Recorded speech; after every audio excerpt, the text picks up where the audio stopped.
Patties কাণ্ডের উত্তাপ এবার অশোকনগরে। পশ্চিমবঙ্গের বুকে রাজত্ব করছে। ব্রিগেডে গীতাপাঠের মধ্যেই প্যাটিস বিক্রেতাদের হেনস্থার অভিযোগ, 3 জন গ্রেপ্তার, অশোকনগর থানায় ডেপুটেশন। কিন্তু কেন? ব্রিগেডে গীতাপাঠ চলাকালীন প্যাটিস বিক্রেতাদের হেনস্থা এবং মারধরের অভিযোগ ঘিরে উত্তেজনা তুঙ্গে। ঘটনায় ইতিমধ্যেই 3 জনকে গ্রেপ্তার করেছে পুলিশ।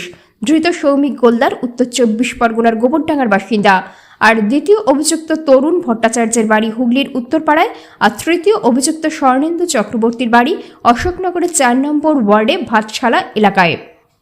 পুলিশ এবং প্রশাসনের তরফে এখনও কোনো সরকারি প্রতিক্রিয়া আসেনি।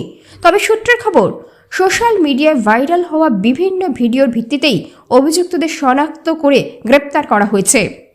এই ঘটনায় আজ অশোকনগর থানায় ডেপুটেশন দেয় অখিল ভারতীয় বিদ্যার্থী পরিষদ ও সনাতনী মঞ্চ। ডেপুটেশন ঘিরে থানা চত্বরে ছিল পুলিশের কড়া নজরদারি।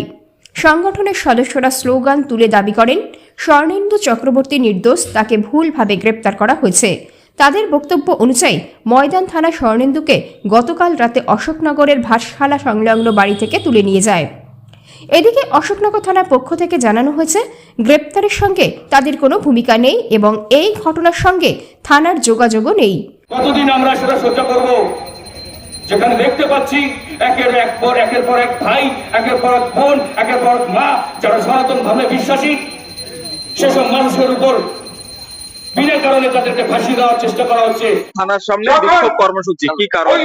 আমাদের কারণটা হচ্ছে মিথ্যে অভিযোগে আমাদের সনাতনী ভাই সৌমিক গোলদার এবং সনাতনী সৈনিক স্বর্ণেন্দু দাকে চক্রান্ত করে ব্রিগেডের ময়দানের গল্প সাজিয়ে তাদেরকে গ্রেপ্তার করা হয়েছে কলকাতা পুলিশ।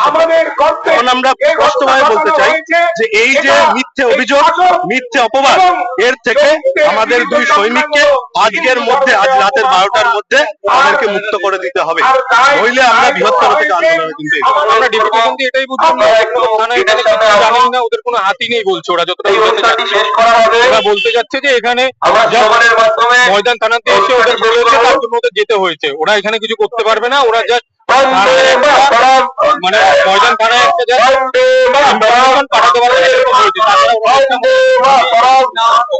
যদিও সর্বশেষ খবর অনুযায়ী 3 জনের জামিন আদালত মঞ্জুর করেছে।